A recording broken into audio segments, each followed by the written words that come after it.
Hello and welcome to another update video about Cardano. In this video we're going to take a look at what the Cardano price is doing and what the Bitcoin price is doing. It's moving as expected actually, as I said in the previous, not only the previous two videos, but all the way until I think last week I've been saying that we will come down once more. And that is what is currently happening, and that might not be the final push down that we see at the moment. With Cardano we might find some support now at the $2 level, might bounce up a little bit and then go down once more further, but we'll get into that in detail. Before we actually start, thanks again for all your support. I'm really amazed, extremely humbled by all your support, all the positive comments. There's a lot happening in the market. I know it's a lot of frustration at the moment because a lot of people expected the price would just shoot up and continue to move up, from the all-time high, but it didn't. Consolidations like these are totally normal. And I'm on this channel. I'm here to really help you make sense of what is happening in the market and help you to understand what is actually happening and how far we could go down potentially. And this is never guaranteed because so many things can happen, but it's just to you to help understand what actually happens if we cross certain points. For example, if we went all the way down below $1 for Cardano, I'm pretty sure we could see another crypto winter, but I don't see that happening at the moment. I think we'll come down once more and then to certain levels that I'm going to talk about in this video, and then we'll come up. And what I also want to do in this video is I want to take a look at the Elliott Wave counts and Elliott Wave structure of Cardano in more detail, because in the past few videos, and there's a lot of new subscribers have come in. I talked briefly about the Elliott Waves, but I haven't really gone into detail. And a few of you guys, when I asked last time, a few of you guys have asked, could I do another count, like show you basically where we are on the weekly time frame and where we are in terms of the Elliott Wave structure and what we can expect in terms of price. So I'm going to do that as well. And please don't forget to hit the like button, the subscribe button. Check out the link to my second channel in the description that takes you to my technical analysis channel. And there's a lesson each day. And if you really like the content, it would be great if you support me and the channel by becoming a member, and then you can get access to live streams as well and live chats. And there's basically a little bit of reward for all the hard work, because it is really hard work, but I really enjoy it as well. So let's start with Bitcoin. Don't want to spend too much time on Bitcoin, but what we can see this morning, we're coming into the apex of that triangle. We're currently breaking out to the downside. That was expected. I did say this morning I would expect a move to the downside. As I said, this is never guaranteed. It can also break out to the other side. And to be honest, what we are looking here every day and what I talk about is basically the noise. To be honest, it doesn't matter in the grand scheme of things if we're breaking here to the downside or to the upside. What I try to help you understand is the larger term, the larger trend within which we are currently trading and key support and resistance levels. And a lot of that, is just noise, but we try to keep it interesting on this channel as well. And that is why we look at the shorter term moves as well. But looking at the indicators for Bitcoin, I don't see anything that could tell me that this downtrend is stopping. It's actually accelerating a little bit at the moment because we're breaking down here once more. And the next, if we lost that level of support here at the diagonal support line, triangle forming here, it's a breakout pattern. We broke to the downside, and I expect us in the first instance to come down to 39,800, something like that, which is that low that we had here on the 21st of September. But the price target of that triangle basically would take us down to, I would say, at least 37,500, which is the horizontal support level that I've had here on this chart for a while now. And just have a quick look here on the hourly before we go to Cardano, and we can see that I don't think it is slowing down this move to the downside. Can't really see a bullish divergence forming on the RSI, so I think it's going to go down further. As I said, there is actually a small support level here expected as 40,800, so we could actually see some support there. It's actually not that small, so if we take a look here, we had support before, so maybe before we go down to that 40,000 level, we will probably have a little bit of support here at the 40,800. But again, that is all noise in the short term. I can't see any indicator telling me that this downtrend is slowing down at the moment, so we'll see what happens when we get to the 40,800. But as I said, I expect us to go down further and possibly hitting that support level here at around 37,500. But let's take a look at Cardano before we get into the Elliott Wave counts. today, this morning, my first update video, it was before this breakout happened to the downside.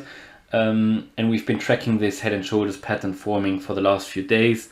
And it did play out as a head and shoulders and also descending triangle that you can see here with this descending resistance line. So yeah, played out. We're now getting to the support level at $2.03, which was support before. And also after that, I think we have, of course, the $2 psychological level, which I don't really have on this chart here at the moment.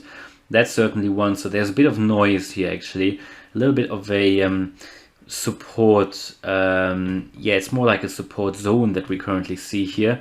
Just need to just want to put that here because, you know, if we look back here at around in that period here at around the 20th of September, you can see there was some noise in this area as well, and that is basically between that $2.03, $2.04 at which we're currently trading, and the $2 line. So there will be a little bit of bouncing. If we drop below $2.04, I expect us to bounce for, like we did here on the 21st and 22nd of September, to bounce up and down a little bit between that area before we then drop down further. In the first instance, I expect us to find support here at 191, which is where we found support before. It all depends a little bit on which exchange do you look at, but I think on some exchanges we got down to 189. This here is 191 here on the Kraken exchange. So that's where I expect us to find some initial support. If we lose that, we will go down further, and I'm going to talk to you now when we look at Elliott Waves about the levels and my price targets, and then also the price targets if we bounce to the upside again. What we can see here, and also why we expect some, you know, maybe a small bounce now to the upside again, is that we here have come into the oversold range on the RSI. So maybe, you know, maybe we drop a little bit further down to $2, and then exactly what I said, just find a little bit of that noise, which would then push probably that oversold range a little bit higher to the upside on the RSI. But overall, all the indicators look pretty bad or pretty bearish, you know. So that's just what it is. So it is not slowing down at the moment.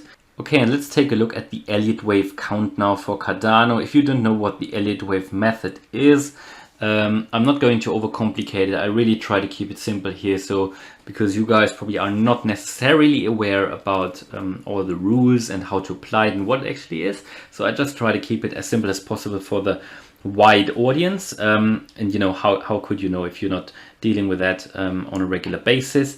And that's totally fine. So I try to explain it very well here. If I can't, if I don't, please let me know in the comments, but please also let me know if I did explain it well. As I said, I try to keep it simple. We'll not go into detail here, but really try to keep it simple so you can all understand it. Basically what it is, it's just another indicator. It's another method that can help us understand where we are in a market. Are we going to turn, you know, to the upside? Are we going to continue our way to the downside? It is based on the assumption that markets move always in 5 waves, in a 5-wave structure. So based on that, you will have, for example, in an uptrend, you will have 3 waves to the upside and 2 waves to the downside. In a movement that works like this, wave 1 moves up, wave 2 moves down, wave 3 moves up, wave 4 down, and wave 5 moves up. And after that last 5th wave, you will have an ABC correction, A to the downside, B to the upside, but a lower high, and wave C will form a new low. And after the wave C correction, you will have another wave 1, within which you will then move to the upside and continue the trend. To make it more complicated, you have waves within waves. So a wave 1 to the upside could contain, or normally contains, a 5-wave structure as well. So in that first wave to the upside, you will have smaller waves. You will have the noise, you know, that you can see on this chart, for example. So if we say that all of this here is a wave 1 to the upside, you will have smaller waves here. So you could have something like a wave 1 to the upside, a wave 2 to the downside, a wave 3 to the upside, a wave 4 to the downside, a wave 5 to the upside, right? So on a smaller scale as well. But all of that here as well could be a large wave 1. I hope that made it clear. So you have waves within waves, and I will try to explain it further when we zoom out. But we are currently in a ABC correction, at least in my view.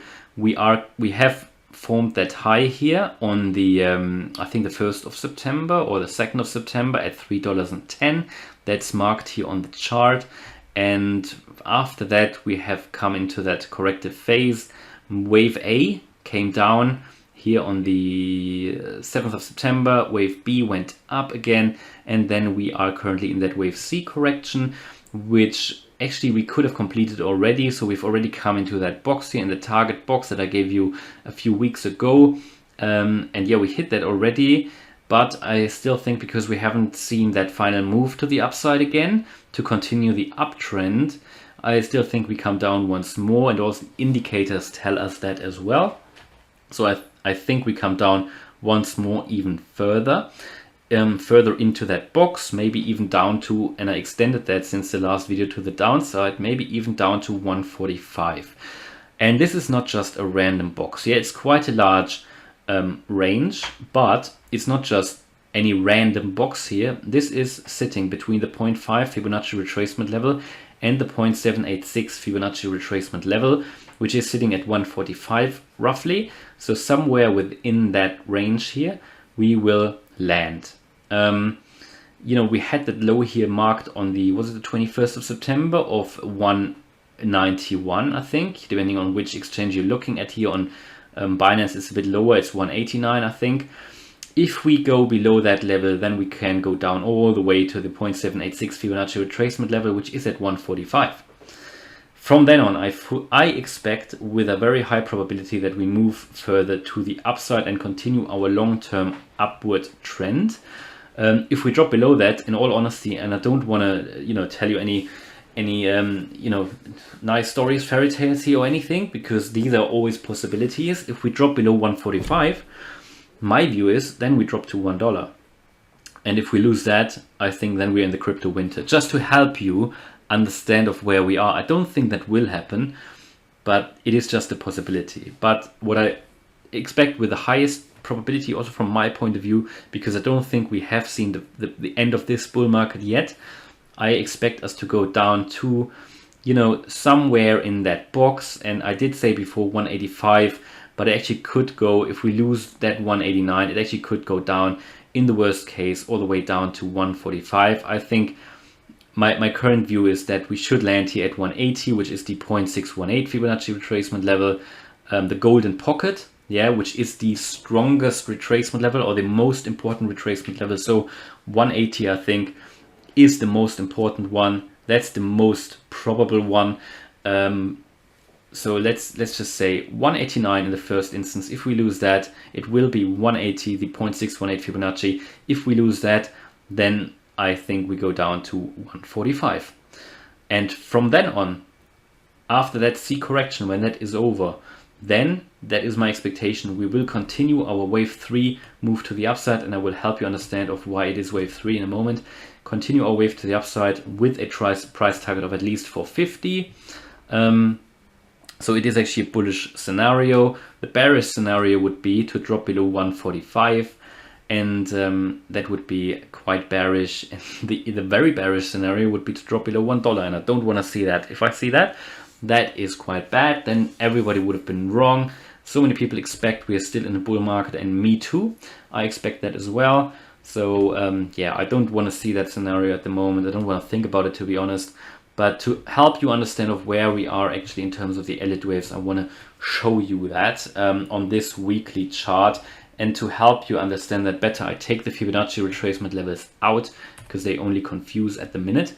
So let's just take a look at it. I make that a little bit larger, and then I move these into place here on the weekly. Right, so this is starting on 2018, where we have, oh no, I moved that, didn't want to do that, where we have a first major, and that is where I talk about different time scales, right?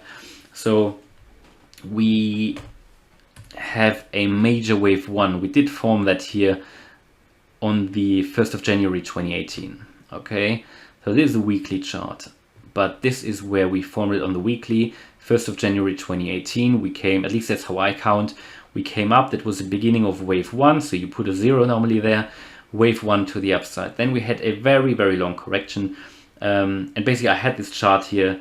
I didn't really talk about it in detail, but I showed it on the channel before for weeks now. but just to explain it really. So we came down then in a wave 2 correction, I think somewhere in March, I don't know the exact date, I think somewhere at around middle of March, we hit the low here, and this was then the completion of that major wave 2. And now we are still in wave 3 to the upside, in that wave 3 here. So if I just put that 3 up here somewhere, that will be somewhere, that wave 3 correction will be some, wave 3 move will be somewhere up here, the completion of that. So we are still in that major wave 3. Now, where we are also is within that wave 3, we are currently in a smaller wave 3 as well, because we formed that wave 1 here, which is the, you know, the next smaller scale. And we did form that on the, I think the 10th of May, or in that week at least. Then we came down into a, in a wave 2 correction, and that was somewhere at around the 17th of May, quite quickly after that actually, a very sharp correction. And now we are in that green wave 3 within that time frame, yeah, within that scale, in that wave 3, after which you will see a wave 4 to the downside. But bear in mind, we haven't finished that wave 3 move to the upside yet. So after that, we will see a wave 4 correction, and then a wave 5, which will complete that major wave, which will possibly complete that major wave 3 as well. But also within that green wave 3 where we currently are, we are currently in a wave 2 on a smaller time scale, because we marked a smaller scale wave 1 here with the all-time high. Then we are now about to complete a wave 2 correction, which is basically that ABC correction that I showed you on a smaller scale as well. So you have that ABC correction with the C wave completed.